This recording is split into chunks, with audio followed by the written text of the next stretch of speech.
Money Radio, discussing the business of making and spending money. Hello, you're welcome to today's edition of Money Radio on Leadership podcast. My name is Innocent Odo, and today we are looking at a very important topic about some news going around in the country. These days, you'll find out about some young Nigerians who are said to be involved in money rituals, killings, and of course those who are also involved in the internet fraud called Yahoo Yahoo. On today's program, we're going to talk a lot about how we're going to redirect the energies of these young people to a new orientation where they will have to now embrace science, technology, and innovation. And of course, to a greater extent, the ICT sector that provides vast opportunities for the young people to engage their youthful energy so that they can come out of this very destructive path of ritual killings, stealing, and Yahoo Yahoo, of course, Yahoo Plus, and the rest of them. So on this program today, we are going to be very diligent in talking about some of these issues and see how we are going to use science, technology, and innovation to drive the process of enhancing the youth and, of course, developing their talent and potentials in different ways. Like I said, my name is Innocent Odo. I'm not alone in the studio. And today we are talking about what I just mentioned. Money Radio is a program that brings to you business and economic cycles of Nigeria and the issues of businesses around the world. We're going to talk business, and this time around it is ICT and STI, the combination of the two most important ingredients in human development that we intend to use to change the direction and create a new orientation for our youth so that they can exploit the massive opportunities inherent in this sector. I have in the studio an ICT expert as usual who has always been helping me in this program, Ania Jafaru. Ania, you're welcome to the program. Thank you for having me. Now, we are talking about curbing the extent of the rising cases of internet fraud, Yahoo Yahoo, as they call it. And then, of course, the recent stories that are very ugly, spreading along the Nigerian landscape about young people, very young, in fact, some of them teenagers, involved in ritual killings for the purpose of actualizing their inordinate ambition to become wealthy, by force, if I may put it that way.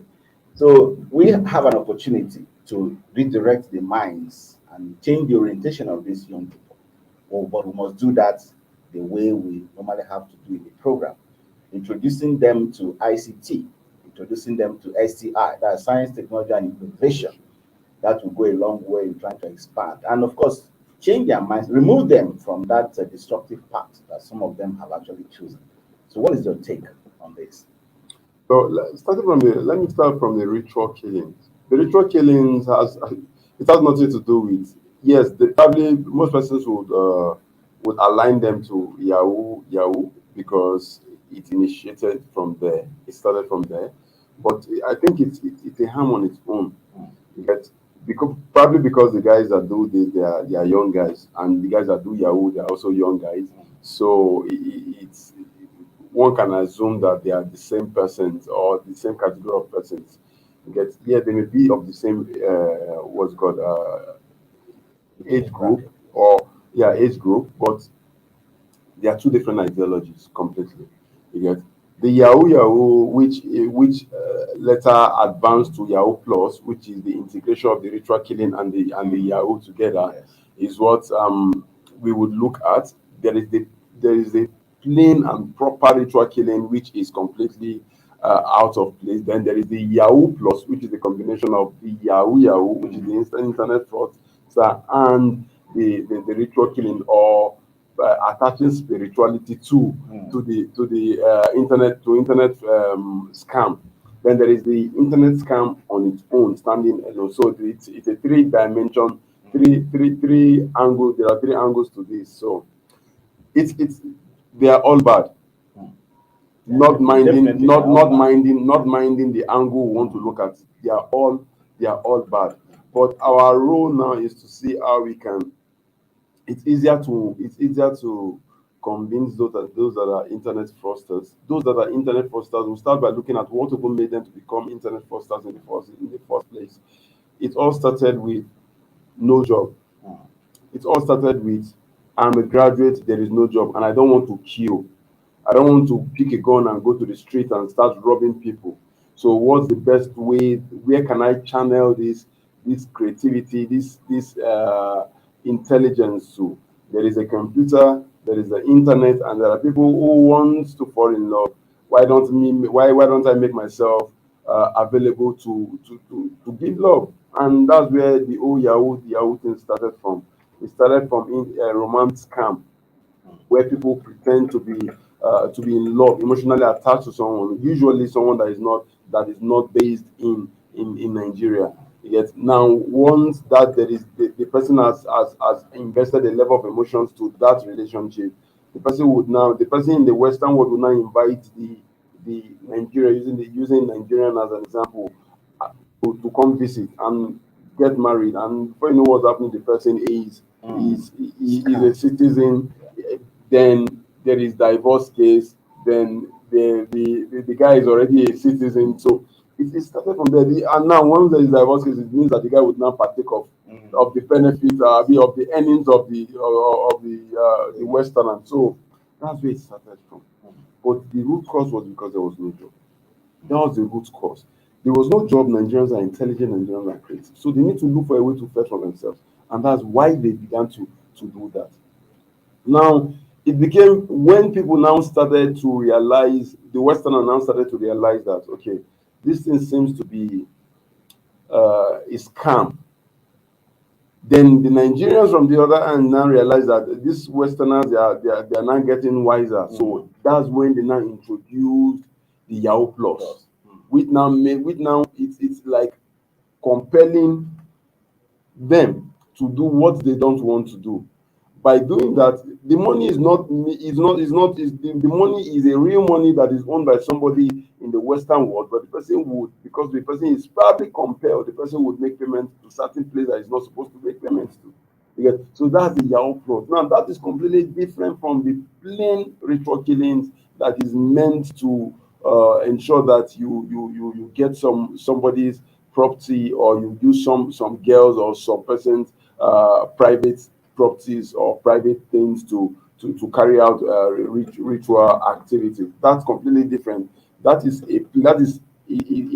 an angle that is different, that goes beyond ICT and STI. Yes. So, but in the area of the Yahoo, Nigerians are creative.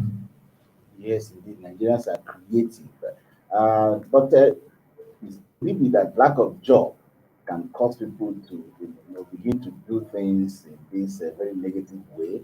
I'm thinking that since Nigerians have that innovation, they have that inventiveness, it is possible for them to also use that platform to also generate something that is good for themselves and good for the society, so that they can actually add value to what they do, without necessarily going to scam people. Yeah, I understand your point, but there's also a place for environmental enabling environment. Yes. Yet you can be willing to do these things. You can be willing to fetch for yourself. You can be willing to channel your energy in something that is good. But there is still a place where the government needs to make the environment enabling for these youths to be able to function and do what they want to do. Because if the environment is not enabling, even the youth that are succeeding, most of them are not succeeding because they are in Nigeria. Most of them are succeeding because they took the ideology, they took the creativity and the intelligence outside the country to a country that has an enabling environment. Then they succeed and come back to the country. Because most of the investors we see in that, most of the venture capitalists that we see these days, most of them are not from Nigeria. They come from Western world, and they invest in Nigerians because of their creativity and their intelligence. So while Nigerians it's possible for Nigerians and the youth to channel their energy into something that is creative and something that is good and something that will be beneficial to the country generally. There is still a place for enabling environment, which is the sole role of the government. Nobody can do it except the government does that. Yes, of course, indeed. Yes, indeed, because We are talking about our achievement in the ICT. For instance, the federal government may boast that the ICT contributed 17.9% to the GDP in the last second quarter of 2021. And then, of course, they believe also that through massive investment, there's a lot that can be achieved in this sector. But what is holding us back? Because well, the challenge we have most of the time is that we have a growing youth population, and then we have an economy that is probably shrinking and is not meeting up to the growth of the population. Where you have an economy that is growing at let's say 2% per annum, you have a population a growth of 3.4% per annum. That's already a challenge. That's a problem. And a lot of those people within this population growth cycle has been the young people.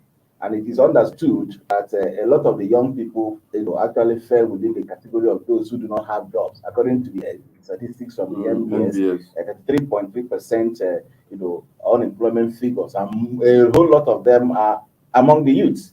So you can see there's a lot of problem already. And if we are talking about employing STI and ICT, to engage these young people, our potentials in this sector, has it been good enough to be able to harness the strength and the, I always say that ICT STI is one industry or is one area that is broad enough to accommodate a whole country. A country can literally depend on STI, science, technology, and innovation, alongside ICT. And they can be very, very instrumental in the growth of the world. I'm not talking about the country now. I'm talking about the level of influence that that country will have as a result of people depending on them. You know the numbers of remote jobs. You know what Nigerians no longer earn in Nigeria. There are Nigerians who no longer earn. They are living in Nigeria. They eat and they house. They do all their things in Nigeria, but they don't earn in Nigeria. They don't earn in naira. They don't earn in naira. Interesting. And that's to tell you that there are opportunities out there. That's to tell you that Nigerians are intelligent and the Western ones are seeing it. We are creative. The Western ones are seeing it. Because I'm not even talking about those that are residing there or those that find their way out of the country and they are living in these Western worlds. I'm talking about those that are residing in Nigeria. They are residing in Nigeria, but they are not earning in naira. They are earning in dollars, and they sit in front of the system to carry out whatsoever the tax has been given to them. Because it's something that we have not leveraged on. COVID-19 has come and it's going. Hopefully, let's work with that. But it is going, but it is not going with some things that it has come with. And one of those things that it's come with is remote job. People are now saying that it is a company that is in the US who is supposed to pay at least minimum wage 9 hours, $10 in California. I think it's $10 per hour. If you are doing all the multiplication and someone is working 10 hours per day, that's around $100 per day. Now multiply by 30 days, that's 3,000 minimum wage in California. That's just an example. And there is somebody in Africa, the job the person is doing, someone in Africa can do it remotely. And you start to pay the person $1,500. Is the money not big yet? Yeah, it is. $1,500 around 750,000 naira. That's what you're earning here. And what are you doing? You just have your system, and they don't need to take care of all the expenses that they need to bother themselves with ensuring that you come to work, ensuring that you do this, and all those other expenses that will make your job easier. You are here with the system. You are doing the same job they are doing there. And there are many Nigerians that fall in this category. Many Nigerians fall under this category. They no longer. This is just one of it. Yeah, this is just one of it. We've not been informed. We've not mentioned the area of innovation. Yes. We've not mentioned the area of innovations where the government can invest in the youth. I told us earlier on, most of these big companies that we see in the world, that we see in Nigeria, all of them, their investment did not come from Nigeria. Most of their investment came from Western world. So invariably, the Western world are still controlling us. So even though tomorrow we decide to say, okay, we own 12 big companies and all the companies are Nigerian, look at it very well. The shareholders of those companies are not Nigerian. Meanwhile, the founders of those companies are Nigerians. So what's stopping us? What's stopping us is because the government is not putting interest in that now. We need to invest in Nigeria so that we take ownership of both the companies and and the voting rights. Interesting. We need to invest in Nigerians so that we will make more progress in these particular sectors. We'll take a short break. When we come back, we will continue with the discussion. Don't go away.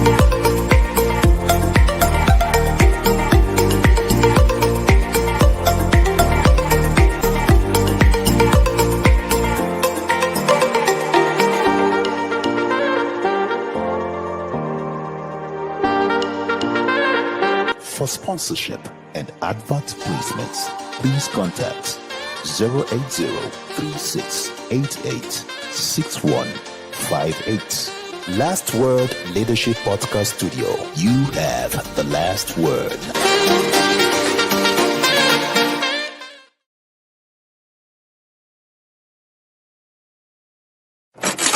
Money Radio, discussing the business of making and spending money. Money Radio, discussing the business of making and spending money.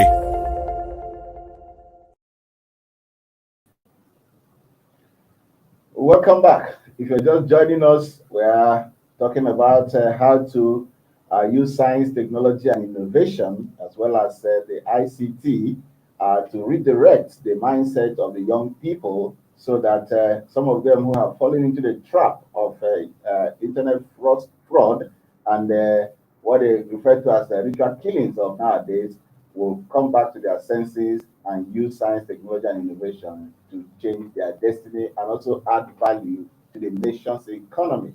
And I'm sitting in the studio with Hania Jafaru. And before we went on that short break, there's this, we may have made a great effort in issue of ICT, for instance, but there are still a lot to be done because, just like you said, it's a massive area where we can actually take ownership. And the question is, why are we not taking this ownership? Is it for the lack of capacity? Is it like for the lack of fund or lack of resources or lack of the right connectivity or the services needed? We don't have the anchor here or whatever. So what can we attribute to the fact that we have this great opportunity, yet we are not playing in the big league?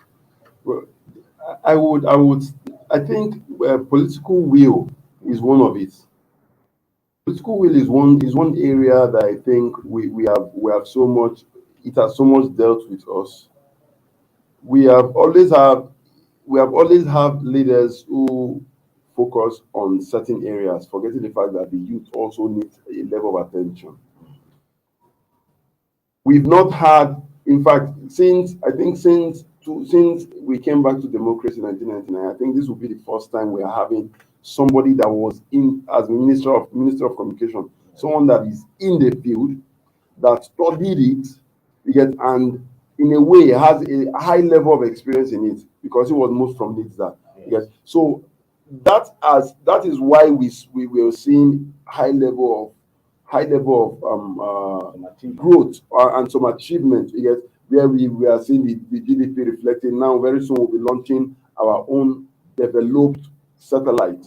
Because that is a satellite that was developed by Nigerians from the scratch. All satellites that we've had, one was developed in the UK, the other was developed in, I think, China. Yes, but this one that we'll be launching soon is developed by Nigerians, and they are all in Nigeria. So what I was saying is just because we've not had communication has always been that ministry where you give it to anybody that you want to give it to. It's not a ministry you look as you give to someone that is considered to be a technocrat who knows what he is doing. Okay? So that has been the drawback. But let's work with the hope that next administration would work with in this same angle by ensuring that the right person is having the job in the area of Ministry of Communication. Then beyond that, there's a place for funding. The government needs to fund it. The government needs to put in policies.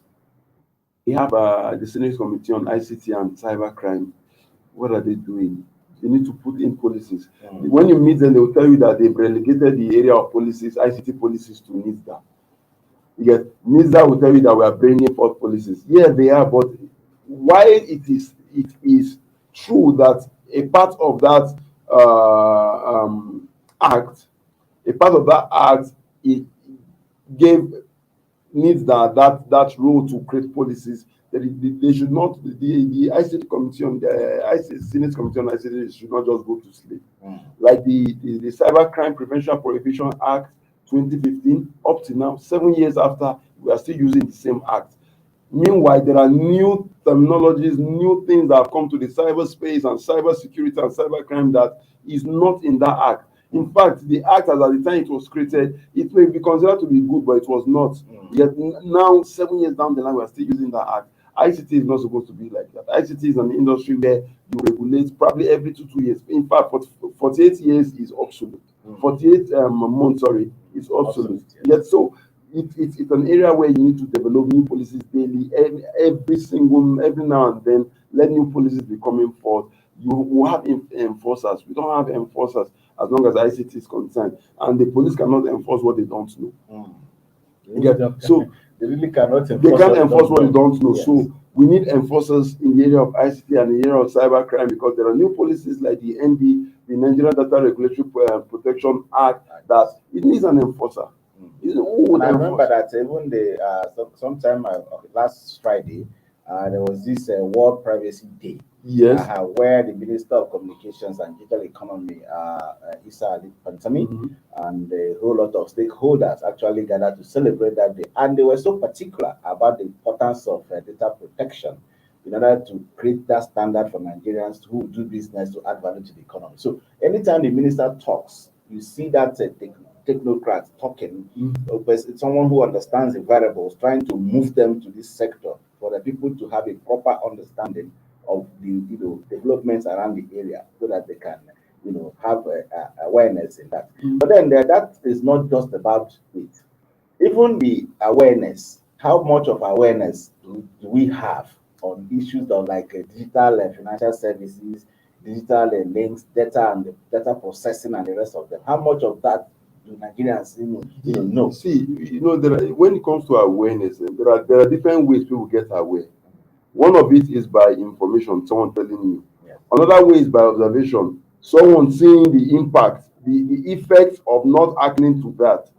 If we have a company that has been built heavily, like when Facebook was bid $2 billion for simple data privacy, or when British Airways was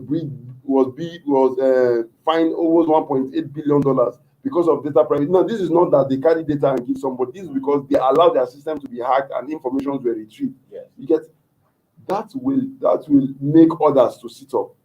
But where you just give 5 million fine, when I can pay 5 million and then I pay 5 million, I sell the data. Nobody know our data. You go to a private individual will be having our SIM registration data. Private individual will be having our personal identifiable information. Why would they do that? Why are they supposed to lay hold of those kind of information without me being the owner of the data, telling them to do that? If that happens and we have a working system that will build that company, now all these loan application companies, they carry your data, they sell your data. And when they sell your data, someone will be calling you and telling you that, okay, come and collect loan, because somebody in the loan company has extracted your data and has sold it. Now, how would you be able to know who actually did that? Yet, so there are just so many things, but that's a topic for another day. Yes. We need to. I told us sometime in this program that what made Germany to be relevant in the 40s, before the Second World War, was because of a simple policy that they did, and that policy was what? Every major company in Germany, you must have a fixed percentage dedicated for research, and let it not be internal research. Invest the research in young people that have the capacity and the capability to bring forth innovations. And that's talent. That's also part of talent hunt. Yes, but the talent hunt we have these days are talent hunt that will just come, you showcase what you do, and once you showcase what you do, that's all. There is no systematic approach to it. Because and it is not nobody's mandated. You're just deciding on your own. So some of this company will even consider it to be corporate social responsibility. But meanwhile, then in Germany, it was a policy. The policy ran for a couple of years, but within the period that policy was in existence, most major innovations started from there. I think that's what we should be doing going forward. Nigerian government should actually compel some of those. Do that. The legislative is one to do that. No, maybe we as a people we cannot go and compel them also to there are many things we compel the government to do that they've not done. So do you think that seriously? Because I think it has become incumbent on us. If we had been sleeping in the past, the realities of the modern times have actually opened our eyes. And of course, if you don't do it, you are actually compelled by circumstances to become the victim of what you don't do. So it is now, I think, the time is right for Nigerians, especially those of us like you who have this, great knowledge about the variables in the ICT sector and the STI sector. Even with doing orientation, for instance, for those of them who may not be aware of this thing, but it's not mandatory that all the lawmakers have this information that you are sharing here. So I think we should also, help them to understand their responsibility. They're not doing us a favor. They're not doing us a favor by, doing all that. They're actually doing a great favor to the country and to themselves. Because if we have a regulation, and if you can compel companies who make money in Nigeria to devote a little percentage of their, what they get earn in a year to research and development, and follow it dutifully and diligently. Nigerians, like you said, are very, very intelligent people. It's good that if you channel all these resources, especially now that they are saying that there's paucity of funds. So, but what about the companies doing business in Nigeria? And a whole lot of them, both in the health sector, in the agri sector, in the oil sector, and a whole lot of them. Instead of that, they actually, say they are marking 0.5% of GDP to research and development, which is not even enough. Because if you go to some developed countries like Japan, they give much higher than that. China, they are planning on making it even over 10% in the coming year. That's the part of the GDP marked for science and innovation. And there is that policy that German did. There was a deal dedicated that all companies will come with their, as it was a mandatory thing that all companies that are in that program would come with what they are bringing, what the innovations that they've done, and people all over the world will attend that program just to see the kind of innovation that came forth as a result of, just like an expo. Yes, you get. So imagine if, even though it is 3 that we sold to the world, 3 of our innovations that the world decide to buy. Just imagine the level of the tax that will come from it, the foreign direct investment that will come from it, and all that. Yes. So it's all about, we have the creativity, even though the creativity and the intelligence, generally Nigerians are intelligent and creative, but not all. I would not work, but we want to generalize it. Yes, we have it. Yes, because there's still a place for the curriculum restructuring, which I've always been saying. Because I see no reason why somebody will be in university and the person will be taking over 100 and something courses. Meanwhile, out of those 100 something courses, if it is something that is on top that is relevant to what he studied, the remaining 100 plus, they are just there. He's just using it to pass time. So if it warrants us reducing the curriculum and also reducing the numbers of years, because 4 years now is too much for somebody to learn something. Yes. In this dispensation, in this modern time, 4 years is too much. You can't use 4 years and say that you want to. Meanwhile, someone can go and consecrate 1 full year to learn something. It will be better because it's practically handling what he's learning. It will be better than somebody that went to school for 4 years. Oh, yes, indeed. It's been a very great moment talking about how to engage the Nigerian youth with the science, technology, and innovation, and of course the information and communication technology, in order to harness their energies and redirect them, and of course to change their orientation, especially using it to curb the incessant cases of internet fraud among the youth, and of course the recent fact that has become very troublesome to the country, which is ritual killings involving young people. It's on that note that we end today's edition of the program, and thank you so much, Haniel Jafar, for joining us once again. It's a wonderful time having you around us. Thank you for joining us. So we promise we are going to bring you a bumper edition of the program. Stay blessed and goodbye.